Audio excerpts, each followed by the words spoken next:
ያሳልፋችሁ ነው ቢዝነሳችሁን የምትሰሩትና የሰው ልጅ የመለወጥ ፍላጎት ካለው የመማር ፍላጎት ካለው የትም መድረስ ይችላል። ምክንያቱም በፊት እኛ ራሱ በመጣንበት ጊዜ ላይ ቋንቋ እንኳን ለመማር ድራይቭ አድርገን መሄድ ነበረብን፣ ወይም ደግሞ ሰው እዛ እንዳይደርስን ግድ መሆን ነበረበት።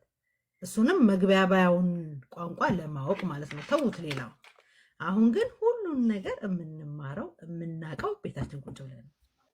አበሻ ደግሞ ትምህርት ሲባል ይጠፋል። ኤርሚዬ ወልካም፣ እንኳን በሰላም መጣ። አለፈልህ ዛሬ ቴንኪዩ።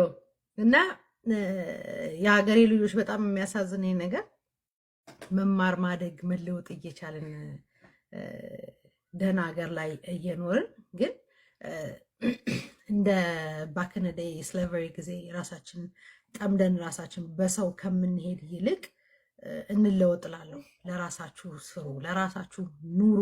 አዲስ